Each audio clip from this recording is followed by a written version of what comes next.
Sakumaringa. Musa irite ni sura Musa kuruto ni sura. Babu doke. Mani bere majina dabala mereka beda ja boleh Musa ide. Aku mune jina dabala beda boleh Musa ide. Semua dari film ini Fiji Musa masih juga kami dia boleh bulu sambil terus dalam bulu.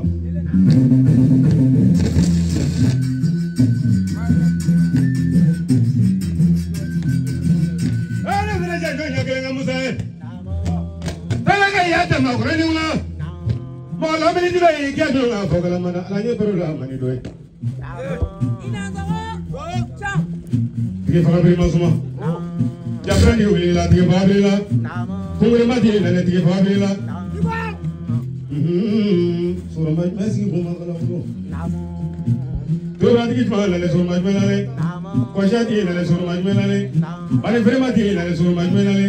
Jam firmati nanti surah masih nanti. Sosasoti nanti surah masih nanti. Terpoliti nanti surah masih nanti. Muat aja lah kan. Jangan tu buku fokus mesra.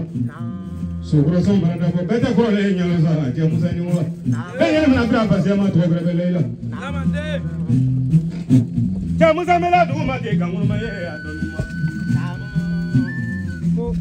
ma ji do ke ya du lo ga ni ma ne do ke bro le do ke ma do lo ga me para te do ke la le ni do ne ma de ko la se ba ngonde di mo ma ko su ko di mo na wo Musa mngode mimi mana zalumi kadi ya marabati kita na bolo la nyine ma ko fana ka tu suka bolo ati bolo Musa apa ko kile ya bele masa ngora la flana na la apa ko fila fla to fe ko mani de ko ne apa ko saba la ko to lo mini yamba apa ko nani na so de dira mo so be me ya kwa ni wonde jalo la apa ko dulu dia ko dulu dia nyomi apa ko woro di mo be kala woro mo e ba dia wadiri ngai mena jaku mo na so ma da beti ba dia wadiri ma awla da mana se ngabi wolo ki mo wolo mo mani ni apa ko wolo la fulo ni kan wolo teglele amoni la le yo ko ga ya man ma be le ba ma ti jira jira ma na kala ni mo gri ma sumo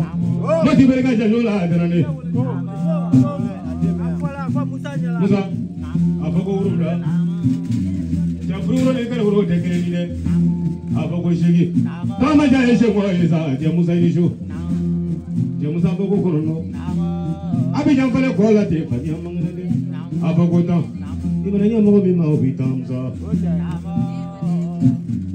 Musa mana ma gi ma bashire we gi bla ko mara do gi diri ko ngal bi ko ne diri ko te bela de jabari ga dan na ko la ko ko duru ni ko fokan so Musa bari ga dan so tra bi na bari ga duru ni ko fokan ne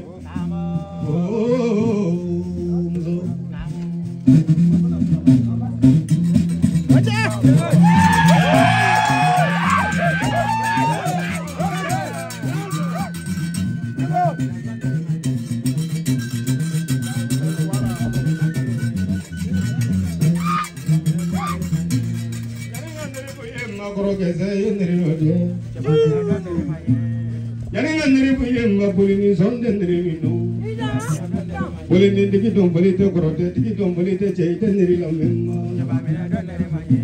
Ay wala sugulu ko ma sugulu nuno ko tera do namba fere be do boleh ay. Ay maraba sugulu ko ma kana mo so ko tera do namba tera ko do ma do boleh ay. Ya nere mo Musa nere julo fobie nere chesai nere koro ke sai nere no dia.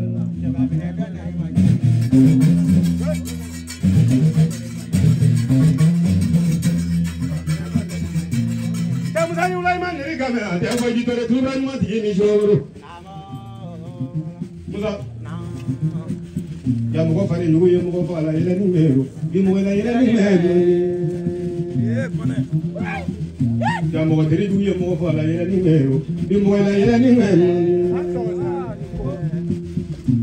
Kasuri fala demi super kalah. Kamu sama malu balik Allah. Jebu janju jalan aja, cakap itu. Akan wabi dari orang yang kurang bahasa punya belah baru dia lara kali ini musuh dekri ini. Jira te bola pe. Pai dari kiri masa ni aja tanya seberi dia yang ada. Hei ni Musa. Jam Musa kena tungan neri ji faila ka ba goro ba nan nan neri du nya gilin yi du ko kai pai so la ndro di no la musa le kan ta kan da lo fa ni ko no kan ko do di kan ko yo ko kan so furu la kan so di na kan so na furu la kan ko yo ko kan so san furu la kan so ka si bela fa ya mun amusa ima du no ngame fa ya mo di mo le ni di yo jira mi ya musa bole jira yo jira mi ya musa bole jira yo manesa kuma bolo bolo ima du no ngame fa ya mo di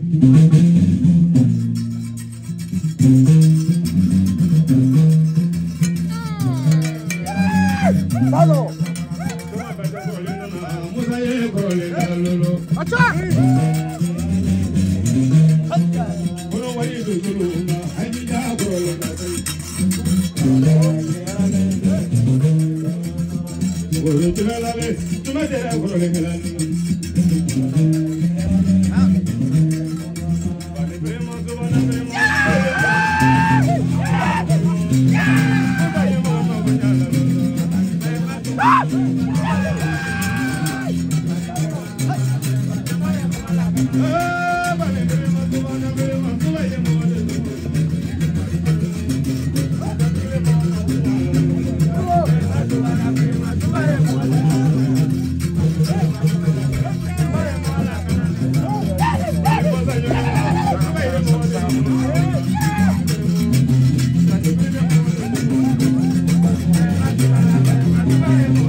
Alaki America. Combien de so de na babe, Frosoma de na babe, Jinatiki de na babe. Nyamakala jigitanga jimandi. Shuina ni yenye kene konea asababu ye Musa. Musa Juma Kodo Musa Tabeli. Nena afaje na fuka sese ya matigala. Mais Shuina ansigile du Johnny. Ode sogolo jume no la blai parce que sambe na ka toto ngomini. Ngobi do jama do masore masa. Musa ne bekeri fay diembedia. Chama boyero dole do mota yoro dolete, chama ta yoro fana dole do boyero dolete. Musa be sugu fo mai, be sugu lolendo, akorote nyama dinyai. Ulane mode, ane ulamba mode, kili kise jone tamba ure tamba, John Kumba John Daba, sede favore maga dafi maga daje, samolo brake samolo kili kumane wale sumatara wale. Shuna vikiko, kaba fekika dakurunya kilinga, nere tafa kumate ya shuna, aske muna, fuko bechuko mina, kona kechuku kosho, nbefe gone follow kamugo shitana wuli, aske fuko te jama chayama. Abe baraka bolo note mugo nani be fuko sigi ka wuli.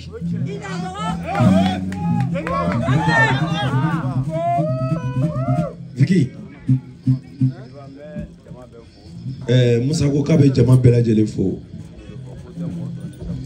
ko kote mugo soro ne sabote we chien ni fen ju soro la hara saya dia sama koni olu yambe ko sai sababu do kwa kanombaga do aflani teridu kuna le nana o kene kan ko yale ka kenendi kwale ta yere jansa kale ba fasuna be magaju su jansa ka sai fana jansa ko sini fana janjo e Viki ka ba jansa sasa dasi bashigi kabe kla kane jansa dasi bakele ka kla ka togola TV jansa dasi bakele Umaru ka tesigile doya